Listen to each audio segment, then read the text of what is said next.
Bonjour tout le monde. Merci à vous d'être là. C'est bien agréable de voir l'intérêt, suscité par nos activités. Pour ceux qui me connaissent pas, mon nom est Marie-Hélène Cauchon. Je suis directrice de Mérule Pleureuse Québec depuis, janvier 2019. Je sais que plusieurs d'entre vous là, étiez là à la présentation jeudi dernier, à laquelle on a, découvert un peu une technique, de décontamination qui est utilisée en France. Aujourd'hui, on va se concentrer un peu plus sur, ce qui se fait au Québec. Donc, on va avoir une présentation sur la norme qui était la norme BNQ, en fait 3009-610, qui a été élaborée là, par le Bureau de normalisation du Québec. Et pour faire la présentation, j'ai demandé à Christian Lebeau-Jacob s'il acceptait de nous présenter le contenu de la norme. Monsieur Lebeau-Jacob est directeur de laboratoire chez Labo Airsol. Pourquoi j'ai pensé à lui? En fait, pour trois raisons. Parce qu'il a participé à une de nos activités l'an dernier et j'ai reçu beaucoup de commentaires sur la clarté de ses explications et sa bonne capacité à vulgariser l'information. Donc, c'était une personne de choix. Aussi parce qu'il a été membre du comité normalisateur, donc il connaît bien l'historique derrière chacune des décisions. Et il est aujourd'hui formateur reconnu par le BNQ là, en lien avec cette norme-là. Donc, il a une très bonne connaissance du sujet. Un petit mot sur la façon dont on va procéder aujourd'hui. Ça va être la même que jeudi dernier. En fait, je vous invite à inscrire vos questions dans la section discussion. Je vais m'occuper là, de faire le relais, les poser à M. Lebeau-Jacob. Puis, évidemment, on va se garder une période de questions à la fin là, où vous pourrez poser vos questions directement. Ça va être un petit peu plus interactif. N'hésitez pas à les écrire dans la section discussion ou à vous prendre une petite note pour l'échange de la fin. Donc, si ça vous convient, je céderai la parole tout de suite à Monsieur Lebeau-Jacob. Merci beaucoup. Euh, Merci beaucoup, Marie-Hélène, de m'avoir invité une nouvelle fois pour le mois de la sensibilisation à la mérule pleureuse. Euh, on sait que c'est un sujet grandement nécessaire. Je ne sais pas pour les gens qui participent à la rencontre aujourd'hui si c'est pareil pour vous, mais pour moi, la plupart des gens à qui je parle de mérule pleureuse ignorent totalement de quoi je parle et ignorent l'ampleur de la problématique qui peut être causée par les champignons lignivores. Donc, j'en profite d'entrée de jeu pour te remercier, toi et l'ensemble de l'équipe là, Mérule Pleureuse Québec, de créer ce genre d'événement-là qui nous permet de parler davantage de cette problématique-là. Donc, effectivement, aujourd'hui, je vais parler de la norme du Bureau de normalisation du Québec 3009-610. On ne va pas en parler en profondeur, c'est un survol, c'est une introduction. Si on voulait parler de chaque petit détail, il faudrait probablement passer 8 heures là-dessus. Fait que le but, c'est juste de savoir un peu euh, qu'est-ce qui est inclus dans la norme, qu'est-ce qui n'est pas inclus dans la norme, c'est quoi les exigences en gros des différents intervenants, puis bref, de savoir c'est quel type de document, c'est quoi qui est inclus comme information dans ce document-là. Euh, donc, d'entrée de jeu, euh, tout d'abord, ça vaut peut-être la peine de décrire c'est quoi le BNQ, parce que c'est pas juste un petit organisme qui a décidé d'écrire un document puis que ça avait une valeur quelconque. Le BNQ, dans le fond, pour résumer grossièrement, c'est l'équivalent provincial du CCN, du Conseil canadien des normes, qui est au niveau fédéral, ou même, probablement que les gens connaissent mieux l'organisme ISO, qui est au niveau international, qui est j'imagine, l'Organisation internationale de standardisation, qu'il faudrait dire en français ou quelque chose du genre. Et c'est donc un organisme qui offre des services de certification, d'évaluation, d'élaboration de normes, comme celle qu'on va voir aujourd'hui. Là, il y a beaucoup de normes qui existent, qui sont préparées par le BNQ. Donc, la norme dont on va parler aujourd'hui, c'est une norme de service technique qui a pour but de spécifier les exigences pour atteindre un niveau de qualité dans le domaine de l'évaluation de la décontamination de la mérule pleureuse dans les petits bâtiments. On va y revenir tantôt, mais il y a un certain domaine d'application à cette norme-là aussi. Euh, fait qu'en gros, là, résumé encore, là, la norme, de la façon qu'elle est développée, c'est qu'on va faire intervenir différents types de personnes dans un comité, des gens qui travaillent dans le domaine, ou des gens du domaine académique, des gens qui vont utiliser la norme ou qui ont un intérêt soit économique, soit un intérêt par rapport à la protection des consommateurs ou ces choses-là, et qui vont être inclus dans ce comité-là pour discuter de qu'est-ce qu'on met là-dedans, puis quelles devraient être les exigences qui devraient être incluses dans la norme. Ensuite, il y a une phase de consultation publique. Quiconque a le droit de consulter les documents de projet et d'émettre des commentaires par rapport à la formulation, aux exigences qui sont incluses ou qui ne sont pas incluses. Puis ensuite, le comité se rassemble encore et discute de chacun des commentaires et voit si des modifications sont nécessaires ou non. Et par la suite, ben là, il y aura un vote et si tout le monde est d'accord avec l'ensemble de ce que contient cette norme-là, ben là, il y aura publication de la norme. Puis ça ne s'arrête pas là non plus. Ces normes-là, c'est des documents vivants. Je vais y revenir aussi tantôt.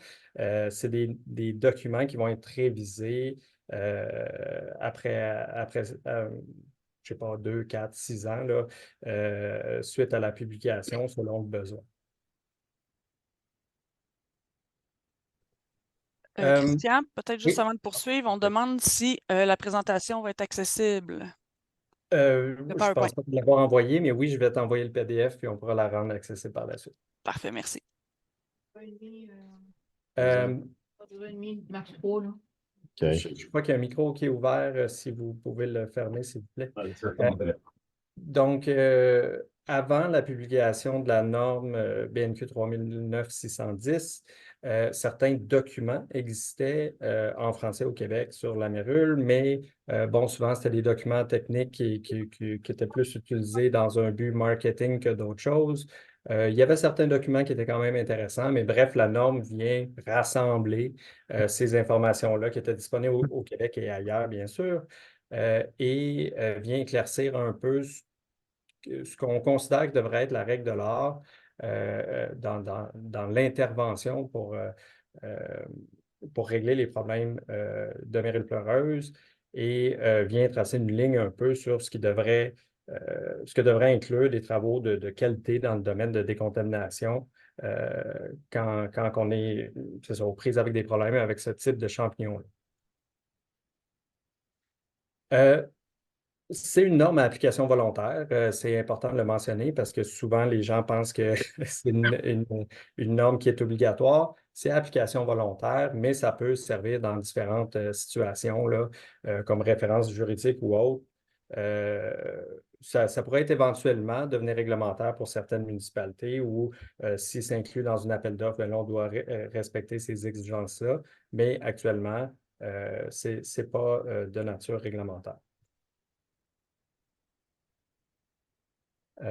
Je vais skipper. Donc, dans ce qui est du domaine d'application, la norme va traiter de démolition, va toucher au sujet, mais sans définir très précisément comment le faire, mais va quand même définir le type de situation dans lequel on devrait l'appliquer ou pas. Va surtout parler de réhabilitation, va parler de techniques de brûlage, entre autres. Bon, plein de trucs qui sont inclus d'emblée, des garnissages, abrasions et ainsi de suite. Par contre, ça ne va pas traiter de certains autres sujets, comme l'injection de produits antiparasitaires, de procédés thermiques, comme on a entendu parler la semaine dernière, d'évaluation de la santé des occupants, de ventilation ou de trucs comme ça. C'est vraiment surtout axé sur documenter le problème et faire la réhabilitation du bâtiment.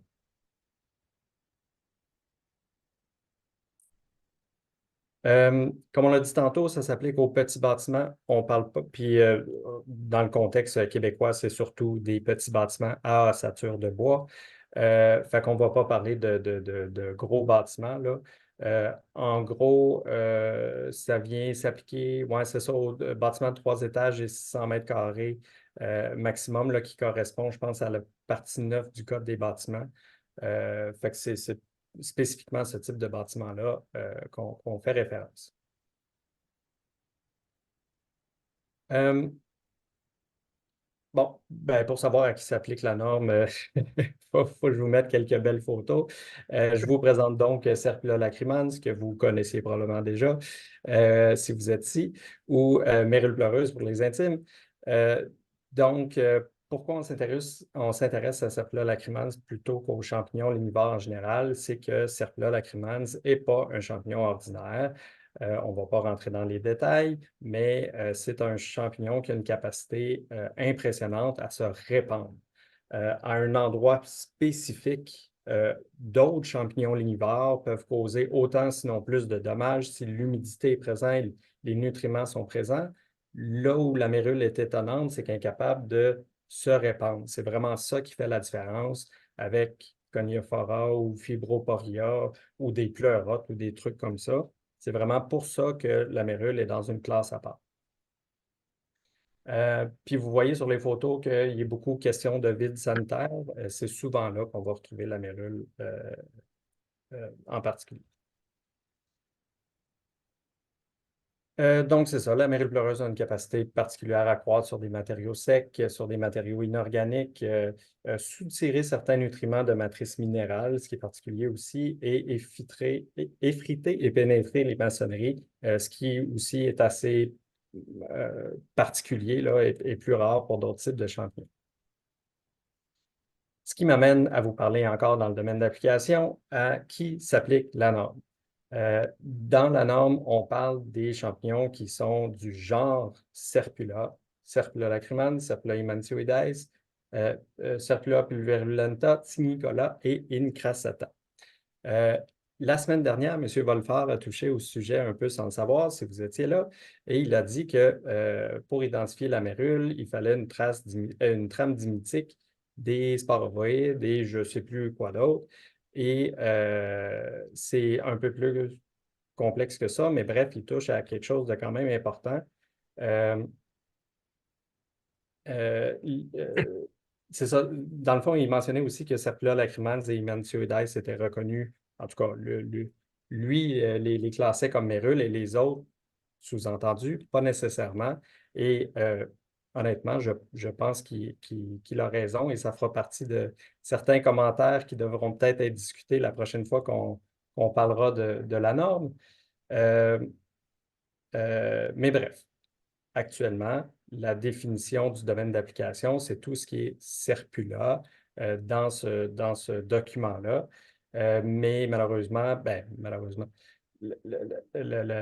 la façon qu'on nomme les organismes en microbiologie et en mycologie, ça change, c'est vivant.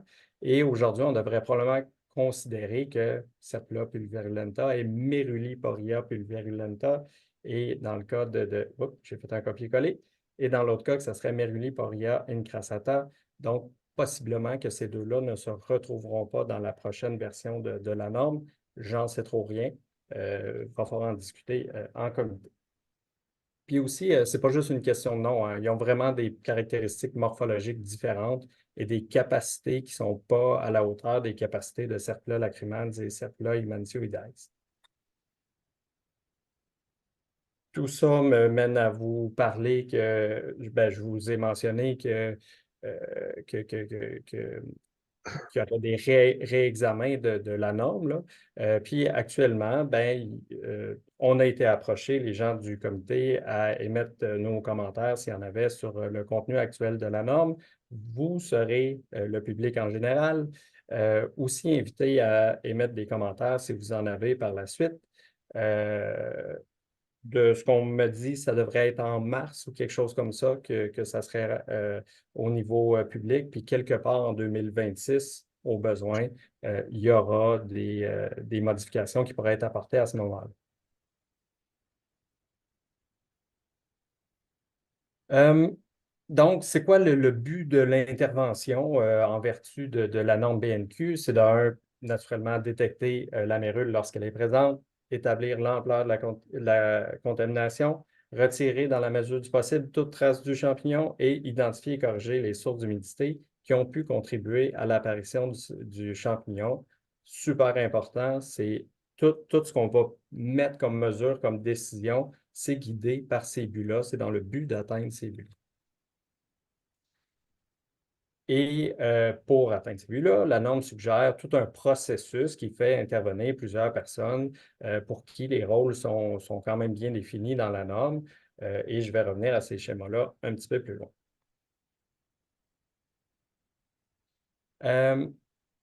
S'il y a des champignons macroscopiques, on l'a dit, c'est la norme 3910 qu'on doit appliquer. Par contre, cette norme-là n'existe pas dans un vacuum tout seul. Généralement, quand il y a de la mérule pleureuse, il y a aussi les conditions nécessaires à l'apparition de moisissures. Et la moisissure aussi a sa norme à elle, qui s'appelle la norme BNQ 3009-600. Et ces deux normes-là devraient être utilisées en conjonction quand il y a présence de mérule pleureuse, c'est qu'il y a eu pas mal d'humidité et que il y a fort à parier qu'il y a de la présence de moisissure également. Donc, généralement, on va utiliser les deux normes en même temps.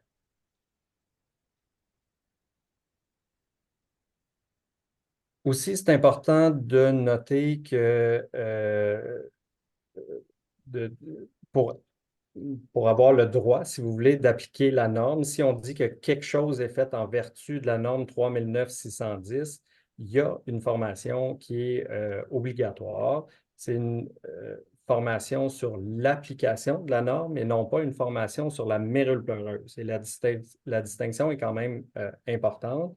Ce n'est pas nécessairement là que vous allez apprendre pourquoi le champignon apparaît, puis c'est quoi sa morphologie, puis sa physionomie, et ainsi de suite. C'est vraiment une formation sur l'application de la norme. Fait que chaque code, c'est quoi les exigences, puis c'est quoi que ça prend pour être considéré comme un investigateur, un entrepreneur ou autre. Fait que c'est une distinction quand même importante. Ça implique aussi que ce n'est pas parce que vous avez suivi cette norme-là, entre autres comme travailleur pour un entrepreneur, que vous êtes formé pour les méthodes de décontamination. Ça veut juste dire que vous avez reçu la formation sur l'application de la norme. Donc, on sous-entend qu'il y a d'autres formations qui seraient importantes à avoir en plus de celle-là, mais en tout cas, celle-là est obligatoire. La façon que les formations sont faites, il y a trois types de formations qui existent. Une qui porte sur le chapitre 5, qui est principalement axée sur l'investigation. Sinon, ça serait une formation sur le chapitre 6, qui est axée principalement sur les travaux de décontamination et de réhabilitation. Puis sinon, ben, il y a des versions qui incluent les deux, si on veut être formé sur les deux, sur à la fois l'investigation et la décontamination. Si vous voulez savoir qui donne ces formations-là, sur le site du Bureau de normalisation du Québec, vous allez retrouver l'information. Pour l'instant, il n'y a que 2 organismes qui donnent la formation. Avec le temps, peut-être que ça sera plus. De toute façon, je pense qu'il y avait encore peu de monde qui était au courant qu'il y avait une formation obligatoire pour la norme parce que ces formations-là sont arrivées plusieurs mois après que la norme a été publiée. Donc, au début, ce n'était pas nécessairement appliqué d'emblée.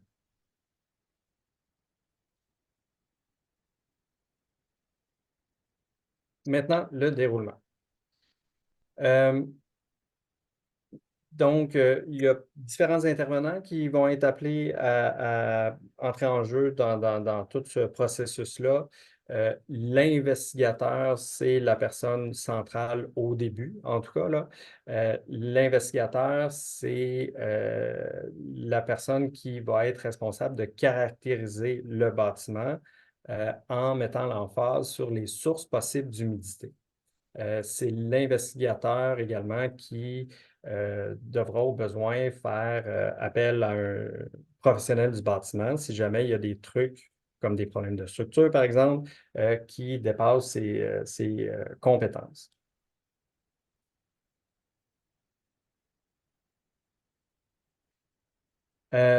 Comme je vous disais, il y a des professionnels du bâtiment qui peuvent être aussi appelés en renfort. Les professionnels leur aide là, pourrait être nécessaire quand il y a, c'est ça, ben, principalement dans la norme, là, on parle quand on touche l'enveloppe du bâtiment, quand on touche la structure, des choses comme ça. On doit faire intervenir un ingénieur ou un architecte ou quelque chose comme ça pour s'assurer de bien faire les choses et de ne pas causer des problèmes qui pourraient représenter un danger ou qui pourraient causer des problèmes futurs, par exemple, de moisissure, si on vient qu'à percer le pare-vapeur et qu'on ne le répare pas de la bonne façon, des choses comme ça, là. Tout ce qui touche à l'enveloppe du bâtiment en général, là, on va faire intervenir quelqu'un. J'ajoute ici, ils ne sont pas nommés comme ça là, dans, dans la norme. J'ajoute ici les experts pour regrouper les gens de la santé, les gens des laboratoires, les microbiologistes ou ainsi de suite, qui sont référencés dans la norme, là, mais sans leur donner un titre. Dans plusieurs cas, ces interventions-là sont complexes et nécessitent des équipes pluridisciplinaires pour bien cerner les choses.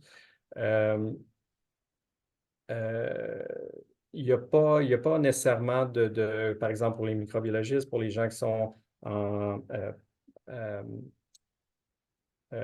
pas en santé et sécurité au travail, mais bref, d'autres types d'intervenants qui sont habitués à caractériser des problématiques au niveau de la santé ou de la qualité de l'air ou des trucs comme ça. Il n'y a pas nécessairement de titre, fait qu'on ne va pas les mettre dans les professionnels parce que ce n'est pas des professions qui sont encadrées, fait que je les mets ici dans les experts. Et finalement, il va y avoir nos entrepreneurs qui vont être responsables des travaux qui vont être à faire, vont être responsables d'appliquer ce qui va être dans leur rapport d'investigation et dans le protocole de décontamination.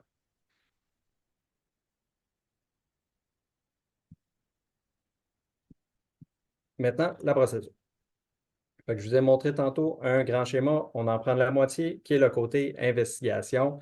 Ces schémas-là sont probablement les pages les plus importantes de la norme parce qu'ils viennent résumer un petit peu comment que ça doit se passer. Ça nous résume la façon de fonctionner de façon séquentielle, quelles questions on doit se poser, quelle action on doit prendre en fonction de la situation. Donc, dans la norme, l'investigation est plus ou moins bien séparée là, en deux visites, soit une visite d'observation et une visite d'investigation. Là, je vous l'avais mis en deux carrés verts différents. Fait qu'on aurait la visite d'observation ici et la visite d'investigation par la suite. Fait que c'est une façon de séparer l'information, mais c'est pas tout le temps comme ça que ça se passe dans la réalité, là. En réalité, les exigences de ces deux sections-là peuvent faire l'objet de une ou deux, comme c'est prévu, ou même plus de visites. Très souvent, on va faire la collecte de données tout au même moment qu'on ferait, par exemple, l'échantillonnage et avant même d'avoir eu une identification du laboratoire, surtout dans les cas où on suspecte fortement la présence de mérules pleureuses. Tout simplement parce que les coûts de faire déplacer quelqu'un deux fois, ça peut revenir au même ou être plus onéreux dans certaines situations. Bref, l'important, c'est qu'on respecte chacune des exigences, peu importe si c'est fait lors de la visite d'observation ou d'investigation. L'important, c'est qu'on ait été chercher l'ensemble des informations. Donc, en gros, lors de la visite d'observation, on veut confirmer la présence de mérules, c'est ça qui va guider le reste, évaluer l'ampleur de la décontamination et la décrire, et évaluer au besoin le besoin de recourir à un professionnel membre d'un ordre. On parle, comme on discutait un petit peu avant, principalement d'un ingénieur ou d'un architecte. Il y a aussi, chose intéressante, dans la norme, on parle à certains moments de communication, c'est très important. La norme prévoit des éléments minimaux de communication au client. L'investigateur doit, entre autres, informer les occupants sur la question des moisissures et des conséquences de leur présence. Il doit fournir une appréciation provisoire, ça peut être verbal, ça peut être par écrit, de la contamination et d'écrire en gros les recommandations sur la suite des choses. Des fois, il y a des choses qu'on va vouloir faire. Souvent, les propriétaires sont inquiets de la situation, voudraient agir maintenant parce qu'ils savent que la mérule peut se répandre assez rapidement. Fait que c'est là qu'il faudrait mettre des recommandations sur ce qui peut être fait, ce qu'on ne devrait pas faire, puis aussi donner une idée de c'est quoi les étapes qui vont arriver prochainement.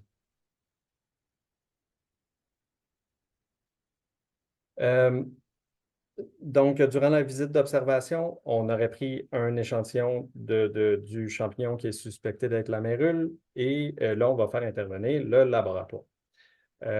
Donc, pour procéder à l'identification formelle du champignon. L'exigence pour le laboratoire, c'est d'être un labo ISO 17025, qui est un laboratoire, qui est une norme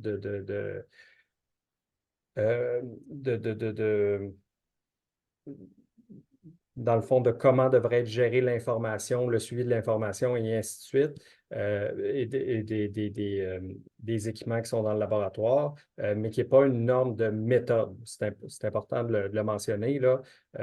On n'est pas, il n'y a pas de programme d'accréditation actuellement pour les laboratoires pour l'identification de la mérule pleureuse. Il y en a pour les moisissures, mais pas pour la mérule pleureuse. Peut-être que ça viendra, qui sait. Par contre, la norme parle en gros du type de méthode qui devrait être utilisée pour faire l'identification. À mon avis personnel, dans le meilleur des mondes, on mettra en place une formation d'identification de la mérule pleureuse par microscopie, mais la norme fait plutôt référence à identification par méthode biochimique. On parle ici principalement du PCR. Et d'une vérification par microscopie. L'idée, dans le fond, c'est que le PCR, c'est génial, ça fonctionne super bien, mais la contamination croisée peut arriver. Et donc, minimalement, il faudrait s'assurer que ce qu'on voit au microscope, ça ressemble effectivement à la mérule pleureuse et pas à autre chose. Parce que les méthodes de biochimie de PCR, c'est très, très sensible, à moins qu'on fasse du PCR quantitatif. Si on a de l'ADN de mérule pleureuse, dans peu importe la quantité qui s'est introduite, soit à cause de la personne qui a fait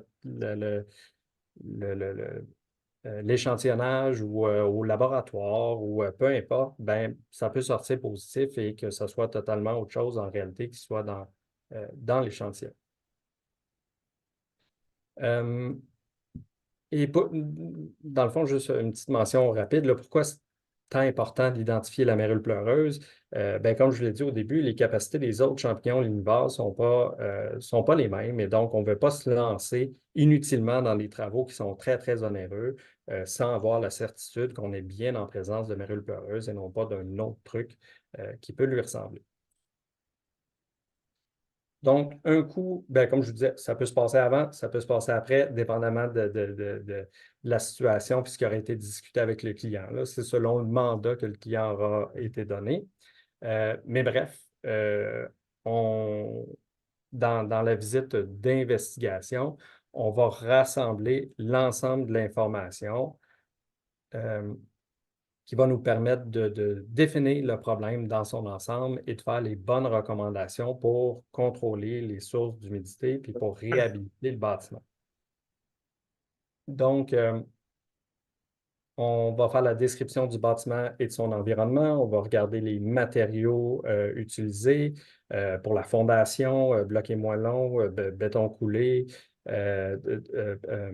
du parement extérieur. J'ai-tu de la brique? J'ai-tu un enduit acrylique? De la pierre, du crépi, on va noter la présence de gouttières ou leur état, ça fonctionne-tu ou ça fonctionne-tu bien? Est-ce qu'on éloigne l'eau de la fondation ou non?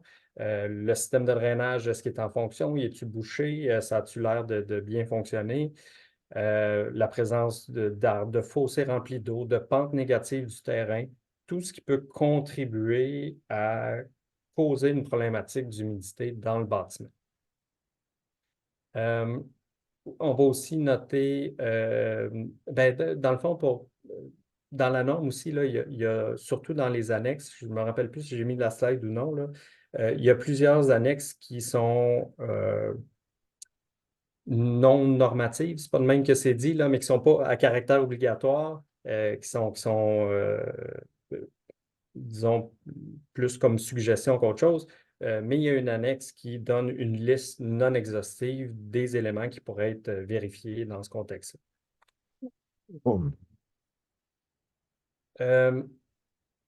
Le vide sanitaire, comme je vous l'ai mentionné tantôt, c'est un environnement qui est particulièrement propice à la croissance de l'amérule pleureuse. Peu de ventilation, beaucoup d'humidité, la température fraîche. Donc, on va porter une attention particulière à ce genre d'environnement-là.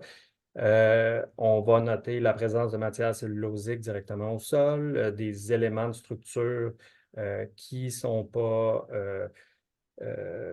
isolés du plancher ou de la terre, manque d'aération naturelle ou mécanique, ou l'obstruction de trappes de ventilation naturelle, par exemple, fuite de plomberie, pompage inadéquat, signe de nappe phréatique trop haute. Toutes ces choses-là, on va les noter pour essayer de documenter le plus possible la problématique. Bref, le but ultime, comme on l'avait mentionné au début, c'est d'évaluer l'ampleur de la contamination, et de la décrire, dresser la liste des éléments, des matériaux à éliminer, à décontaminer ou à nettoyer, et détailler les techniques de décontamination qui vont être à utiliser. Durant notre investigation, il y a certaines mesures qui sont obligatoires. Bon, je vous l'ai dit, là, tout ce qu'on cherche à caractériser comme problématique du bâtiment, c'est tout ce qui peut générer de l'humidité dans le bâtiment ou autour du bâtiment. Donc, la mesure de l'humidité, c'est vraiment ça qui est central dans notre investigation. Fait qu'il y a deux types de mesures par rapport à l'humidité qui sont essentielles, l'humidité relative de l'air et l'humidité dans les matériaux. Fait que ça va nous aider d'un à définir un peu c'est quoi notre chantier, puis c'est où qu'il y a des actions qui doivent être entreprises. Puis dans certains cas, ça peut nous aider aussi à mieux définir la problématique. Donc, humidité relative, ça va de soi, on va l'apprendre à l'extérieur aussi, c'est important parce que 85 d'humidité, s'il y a 85 d'humidité à l'extérieur ou s'il y a 20 d'humidité à l'extérieur, c'est vraiment pas la même situation. Fait que c'est vraiment important d'avoir un contrôle extérieur pour être capable de bien interpréter nos résultats. Puis, humidité des matériaux, on va y aller de façon à être capable de cartographier autant que possible la situation. Fait en allant d'une zone qui est sèche et qui paraît correcte, et en se rapprochant graduellement du point qui semble être problématique pour être capable de bien définir l'endroit où on doit avoir nos actions pour la suite. Il y a aussi des mesures qui sont optionnelles. Il y en a plusieurs, puis il pourrait en avoir d'autres que celles qui sont discutées dans la norme. On pourrait recourir à l'infiltrométrie pour nous permettre de déceler des infiltrations d'air du bâtiment. Fait que ça peut nous aider à déceler des défauts dans l'enveloppe du bâtiment. On pourrait recourir à de la thermographie pour, ça mesure les différences de température. L'humidité, généralement, ça va créer des ondes froides. Donc, on serait capable de les déceler comme ça. Dans certains cas, ça peut nous aider aussi à déceler des ondes d'infiltration d'air frais. Des tests d'arrosage même pour détecter des infiltrations d'eau quand il y a des pluies importantes. Exemple, une maçonnerie qui pourrait être problématique. Et on pourrait trouver la source des infiltrations d'eau en faisant un test d'arrosage.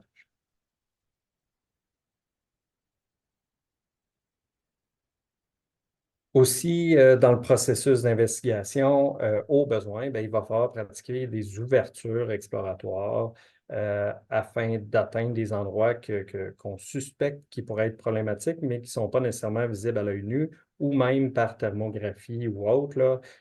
Si, par exemple, on a des problèmes d'infiltration d'eau, mais qui ne sont pas actives en ce moment, ben on ne verra pas une différence de température nécessairement parce qu'il n'y a pas d'eau qui est en train de s'évaporer et qui bouffe l'énergie, qui crée une zone froide, dans le fond, dans le matériau. Fait que dans certains cas, ben, on va vouloir carrément pratiquer une ouverture et regarder dans la cavité murale, par exemple, ou dans un vide du plancher ou autre, aller voir, ben, y a-t-il l'air d'avoir du champignon, de la moisissure ou des traces d'humidité à cet endroit-là.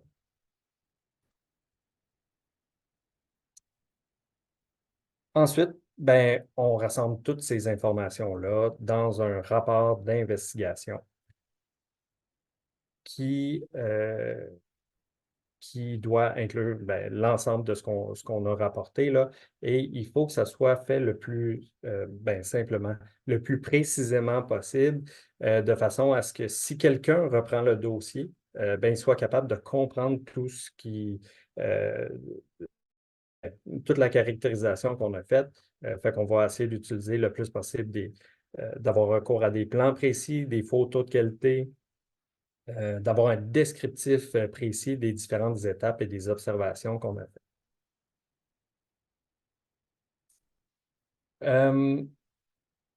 Le plan, cahier des charges, pas toujours requis, mais c'est à l'investigateur là, d'en évaluer le besoin. Mais généralement, quand il y a un professionnel du bâtiment qui intervient, là, on va y avoir recours. Là, c'est juste une façon plus précise de déterminer tout ce qui sera nécessaire par la suite, là. Bref, de la façon qu'on va décrire tout ça, il faut que la localisation des zones contaminées soit très, très précisément décrite et que les procédures de décontamination soient claires. Il y a différentes interventions qui peuvent avoir lieu dépendamment du type de matériau ou du type d'environnement dans lequel on est. Aussi les méthodes, les mesures de protection pour les travailleurs et tout ça, et même les mesures de protection pour les occupants. Tout ça doit être décrit précisément là-dedans.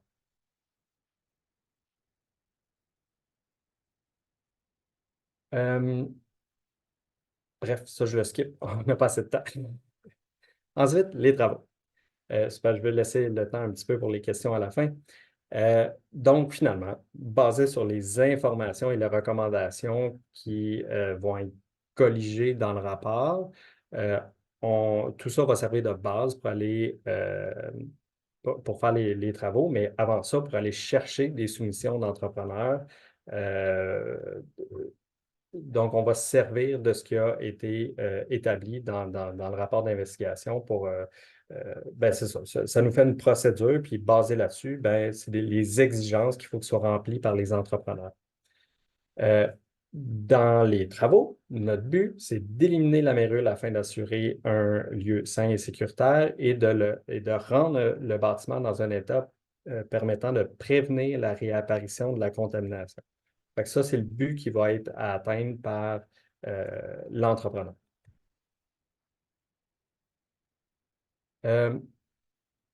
Pour en arriver à ça, ben, l'entrepreneur va devoir exécuter les travaux conformément à ce qui va être écrit dans le plan et cahier des charges si ces documents-là sont requis ou dans le rapport d'investigation, dans le protocole de décontamination. Tous les éléments qui se trouvent dans ces documents-là et qui se trouvent dans la norme BNQ 3910 doivent être respectés. Si pour une raison ou une autre, il y a un élément qui ne peut pas être respecté ou qui n'est pas pratique ou qui n'est pas jugé nécessaire ou peu importe, c'est correct. C'est possible de déroger à ça, mais les modifications doivent être communiquées aux intervenants. Dépendamment du cas, l'investigateur, les occupants, bien sûr, le professionnel du bâtiment, s'il y en a un qui est impliqué. Mais surtout, ça doit être décrit et justifié par écrit de façon claire. D'un, ça permet un suivi de ce qui a été fait, mais de deux aussi, ça permet jusqu'à un certain point de protéger l'entrepreneur, là, parce que s'il n'a pas fait ce qui a été décrit dans le document, ben, s'il y a un problème par la suite, probablement que c'est vers lui qu'on va pointer le doigt. Aussi, l'entrepreneur peut fournir un devis qui va estimer les coûts. Selon la norme, la soumission est optionnelle, quoique généralement exigée par le client, j'imagine. Par contre, la norme va définir quand même ce qu'elle doit contenir quand on a recours à cette soumission-là. Le devis, par contre, n'a pas nécessairement besoin d'inclure les coûts de reconstruction, parce que habituellement, ce n'est pas du tout les mêmes types d'entrepreneurs qui vont faire les travaux de réhabilitation du bâtiment et de reconstruction par la suite. Mais bref, la soumission va minimalement contenir des détails sur les travaux, la description de travaux supplémentaires s'il y en a, et la liste des permis qui sont nécessaires pour faire cette travaux-là.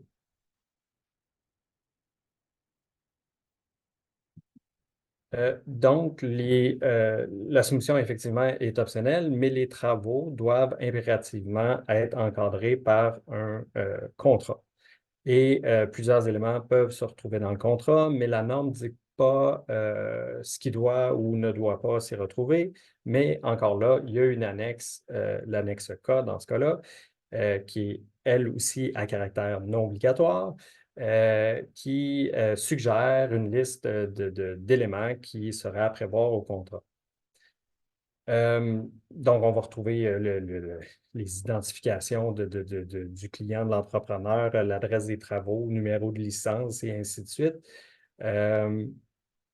On va retrouver des informations sur les techniques qui vont être employées, qui vont faire référence au protocole de décontamination et l'échéancier des travaux. Ce qui est intéressant aussi, en F ici, bon, on parle normes et engagements applicables. C'est là qu'on viendrait dire que les travaux se font en vertu de la norme 3009-610 et 3009-600 parce qu'il y a probablement de la moisissure, à moins d'exceptions extraordinaires. Et si d'autres normes doivent être incluses, parce qu'il y a plein de problématiques qui peuvent subvenir, entre autres, si mon infiltration d'eau sont dues à un problème de drainage puis qu'il y avait de l'eau ferreuse dans mes drains, bien, il y a aussi une norme BNQ là-dessus qui pourrait être incluse là-dedans. Peut-être un point aussi sur les garanties. Là, M. Wolford avait fait référence à des garanties la semaine passée pour ceux qui étaient là à sa présentation. Dans ce cas-ci, on ne parle pas de garantie, je ne me rappelle pas comment ils appellent ça, là, mais de non-réapparition du champignon. On parle ici principalement des garanties de fabricants là, en lien avec les produits ou les matériaux qui sont installés ou de garanties conventionnelles de l'entrepreneur si on prévoit une garantie au-delà des exigences légales. Mais à ma connaissance, ici, les entrepreneurs ne fournissent pas de garantie par rapport à la non-réapparition du champignon par la suite.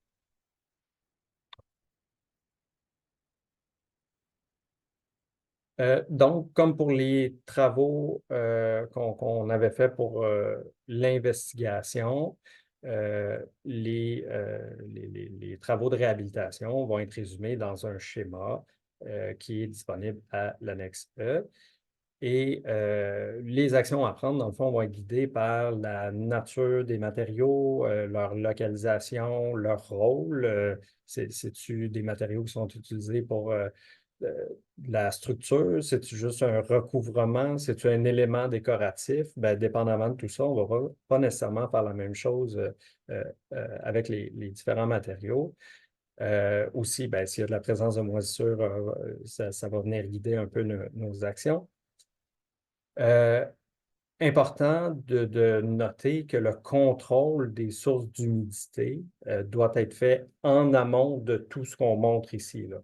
Quand on est rendu à la décontamination, à la réhabilitation, à enlever les matériaux qui sont directement touchés, ben, on a déjà fait le contrôle des sources d'humidité. Fait que s'il y a des réparations de fondation à faire, de refaire le système de drainage,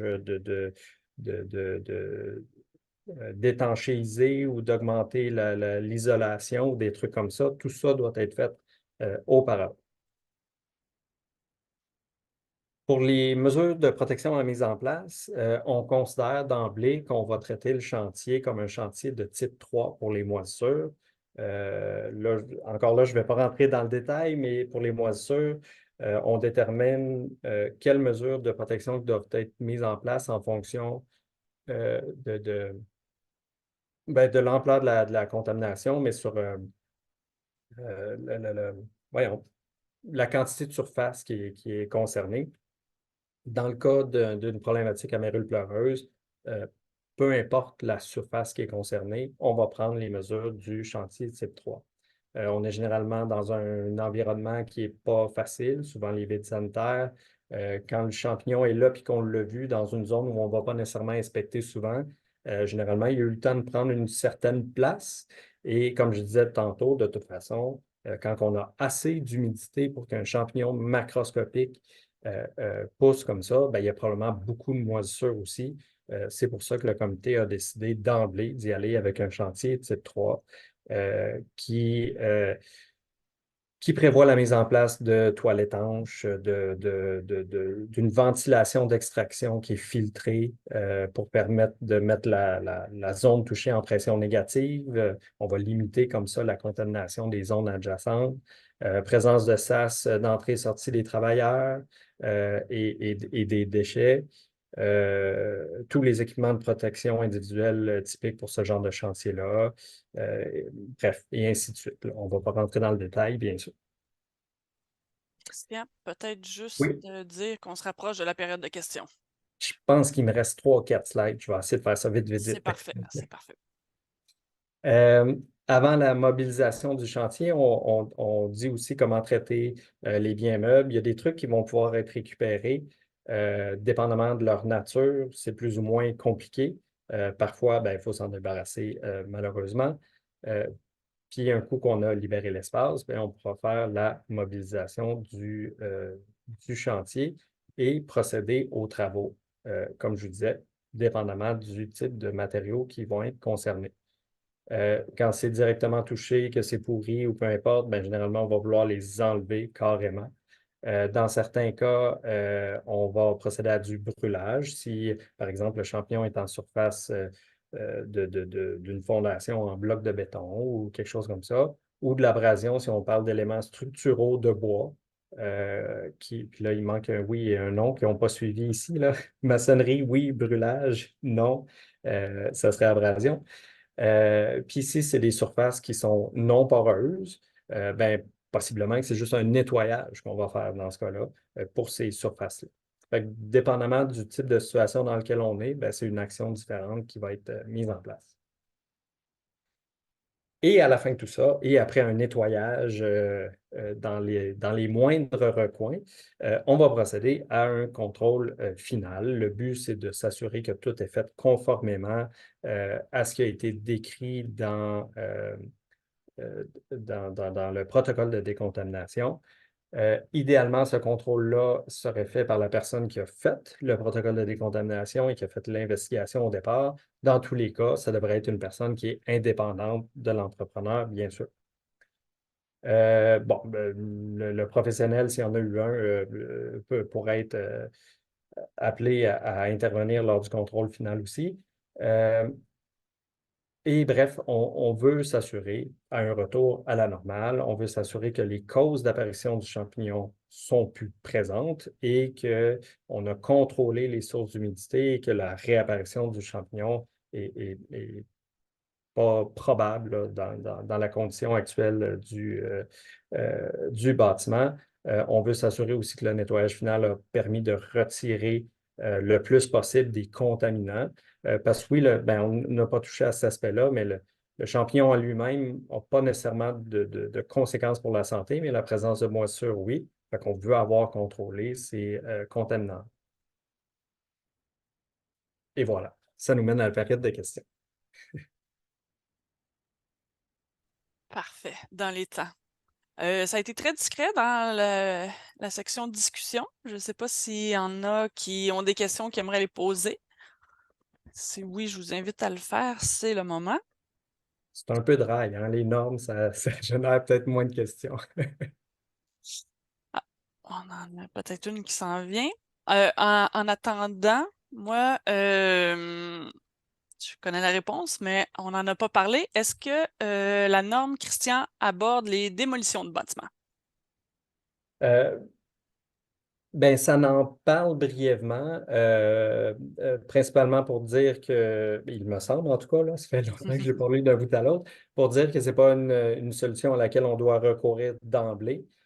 On peut réhabiliter un bâtiment. Généralement, la décision de démolir, ça va être une décision économique, là, dans le sens si le coût de reconstruction, de réhabilitation dépasse la valeur du bâtiment, ben effectivement, possiblement qu'on va vouloir démolir à ce moment-là et démolir de façon à minimiser la propagation des contaminants de la mérule pleureuse pour idéalement pas aller contaminer les bâtiments adjacents. Euh, donc, bref, ça tourne autour de ça, mais ça ne vient pas, par contre, décrire précisément, étape par étape, comment devrait se passer la démolition. Tout à fait. En fait, c'est une annexe informative là, à la fin qui est l'exemple d'une situation de démolition par la Ville de Montréal. C'est vraiment à titre informatif, mais il n'y a pas de contenu. Le contenu non informatif de la norme, là, qui est obligatoire, en fait. Il y a une question super intéressante aussi qui vient de rentrer. Comment la norme a été accueillie par les professionnels? Très bonne question. Ben, moi, je suis microbiologiste. Je peux vous dire pour les microbiologistes. Ben, déjà, au niveau. Ben, il y a plus. La question est lourde de sens. Déjà, comme je vous disais, pour le domaine d'application, dès le début, on avait de la misère un peu à cerner ce à quoi devait s'appliquer la norme. Ça aurait pu aussi bien être à tous les champignons lignivores que juste à Serpula lacrimans. On y a été pour une définition basée un petit peu sur le nom, mais ça cause problème, un peu comme je vous ai exposé. Sinon, au niveau de l'identification, effectivement, il y a des gens qui sont des partisans des méthodes qui utilisent l'ADN. Moi, je suis plus partisan des méthodes qui utilisent la microscopie. Euh, euh, euh, Sinon, pour les contrôles de qualité aussi, bon, les microbiologistes aiment ça faire des tests microbiologiques, bien sûr, pour s'assurer qu'on vient physiquement vérifier, ben, les particules sont-tu là ou sont pas là. Fait qu'il y a des trucs comme ça que nous, on aimerait voir dans la norme et qui ne sont pas nécessairement présentes.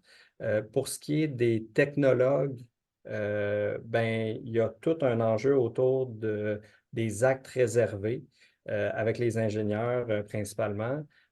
Puis ça, de toute façon, ce n'est pas le rôle de la norme là, de venir définir ce que un ou l'autre a le droit ou n'a pas le droit de faire.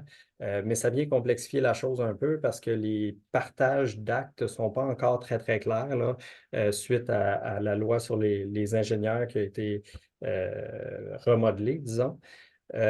Sinon, ben, comme pour les microbiologistes, les gens qui sont, c'est pour ça que je les ai nommés tantôt, là, mais les gens de la QHSST, les hygiénistes du travail, les gens qui travaillent en environnement et ainsi de suite, les biologistes, ben, tout ce beau monde-là n'ont pas d'encadrement professionnel. Nos professions ne sont pas définies, ne sont pas réservées. Donc, si vous appelez un microbiologiste, quelqu'un qui se dit microbiologiste, ben, ce n'est pas dit qu'il y a une formation là-dedans tout cassé ou qui a un code de déontologie et ainsi de suite, qui a une responsabilité professionnelle. Fait qu'il y a plein d'enjeux comme ça au niveau professionnel là, autour de l'application de cette norme-là, qui, avec le temps, j'espère, ça va se régler tranquillement.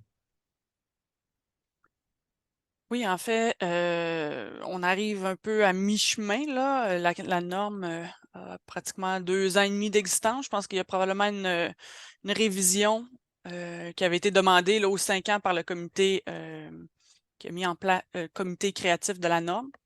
Donc, on est à mi-chemin. Dans 2 ans et demi à peu près, il devrait y avoir une révision du contenu. Fait qu'il y aura peut-être des petites modifications à ce moment-là.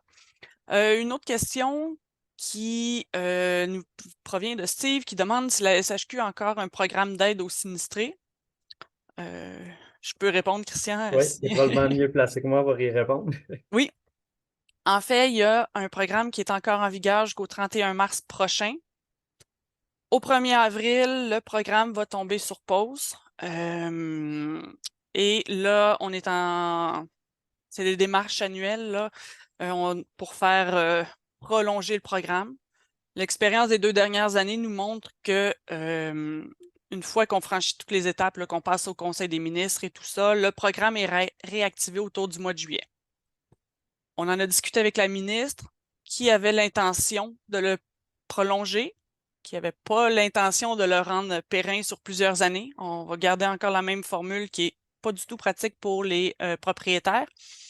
Mais on attend les confirmations, là, puis ça va venir probablement au printemps. Fait que c'est toujours un peu incertain, mais oui.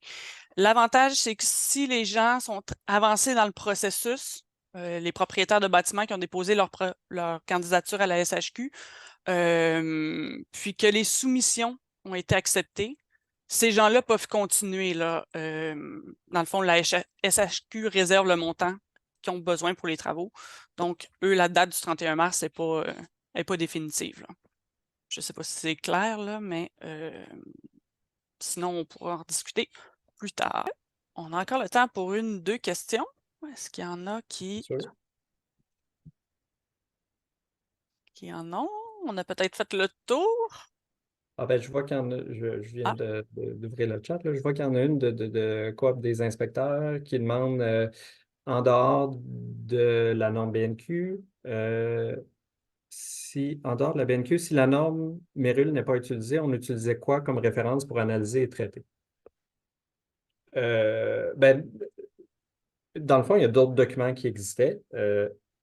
Je pense principalement en France ou en Allemagne ou des endroits comme ça en Europe, là, où la problématique est mieux connue depuis plus longtemps.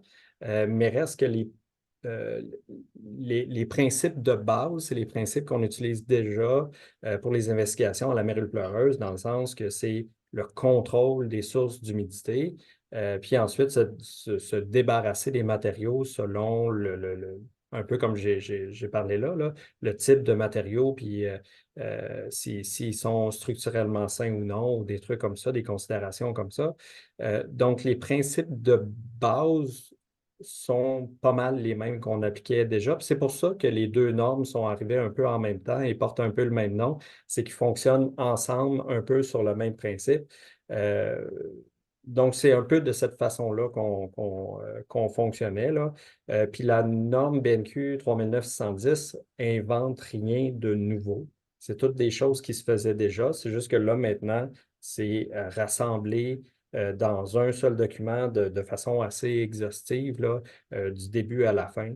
Fait que c'est ça que ça vient nous apporter de mieux que ce qu'on avait avant. Parfait, je pense que ça fait le tour. J'avais échappé cette question-là.